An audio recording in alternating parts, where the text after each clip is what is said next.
সালামু আলাইকুম সবাইকে। আহ, বিএনপির ফজলুর রহমান সাহেব আর হচ্ছে আপনার জেরাই খান পান্না আপনার আদালতে বলতে পারেন যে একরকম মুচলেখা দিয়ে আসছে।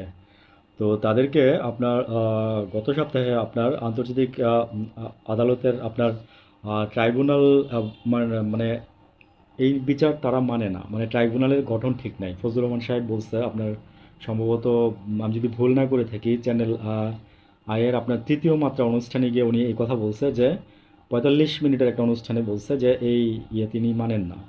তো আদালত অবমাননার দায়ে ওনাকে আপনার শোকজ করা হয়েছে এবং জাডাই খান পান্নাকেও আপনার আদালত অবমাননার কারণে শোকজ করা হয়েছে।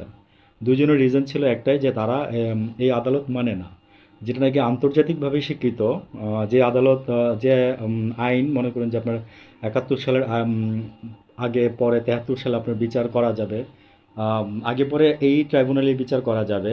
হ্যাঁ, এবং শেখ হাসিনাও তো এই ট্রাইব্যুনালে বিচার করে গেছে, 13 জনকে আমরা বলবো যে অকাতরে ফাঁসি দিয়ে গেছে। তো ওই ট্রাইব্যুনালে হাসিনার বিচার হচ্ছে, কিন্তু যেটা এখান পান না। সরকার প্রথম তাকে আপনার নিয়োগ দিতে চাইছিল, আইনজীবী নিয়োগ দিতে চাইছিল হাসিনার, কিন্তু সে রাজি হয় নাই। পরে সে স্বপ্রণোদিত হয়ে আপনার আদালতে আবার আপনার হাসিনার পক্ষে লড়তে আসছে। তো গতকাল না আজকে মনে হয় একটা শুনানি ছিল, হাসিনার তো আরও মামলা আছে। তো ওইখানে আজকে আবার জেডো আই খান পান্না আসে নাই। তো তাকে তলব করে আনানো হয়েছে। তো প্রসিকিউটর বলছে যে আপনার আসামি নাই, আপনি নাই, তো মানে বিচার প্রক্রিয়া কিভাবে সম্পন্ন হবে? তো উনি বলছে যে আমার কোনো কিছুই, মানে আমি কি বলি না বলি, কখন কোনো কিছু আমার আসলে মনে থাকে না। তো আসলে বয়স হয়েছে, তো হুইল চেয়ারে করে উনি আসে। হ্যাঁ, তো হোয়াট এভার।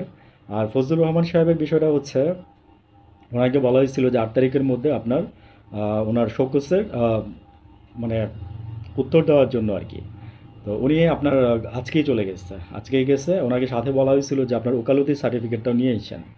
তো উনি আপনার আদালতের কাছে ক্ষমা চাইছে এবং ওনাকেও লাস্টে প্রসিকিউটর এইটাই বলছে, অনেকটা আম, আহ, মানে আদালতের ভাষায় বলতে পারেন যে বকা দিছে আর কি। ঠিক আছে, দুজনকেই মনে করেন যে এইভাবে আজকে আদালত আমি বলবো যে বিভৎস করে ছেড়ে দিচ্ছে। ঠিক আছে, উইথ ডিউ রেসপেক্ট, আদালতের বিষয় তো তো আমি বলবো যে আদালতের ভাষায় মানে তাদেরকে এগুলো বলা হয়েছে বা করা হয়েছে। তো এখন ওই দুজনই আপনার বলতে পারেন যে একরকম মুচলেখা দিয়ে আসছে আর কি। হ্যাঁ, তো একজনের না বয়স হয়েছে, আরেকজনের মানে ওনার কথা বাদই দিলাম, হুইল চেয়ারে করে যেহেতু আসে। তো ফজলুর রহমান সাহেবের কী হয়েছে? তা আমি বিএনপির ভাইদের কাছে জিজ্ঞেস করি যে ভাই, ওনারে আপনারা ঠিক করতে পারলেন না আজকে পর্যন্ত। ভালো থাকবেন সবাই। আসসালামু আলাইকুম।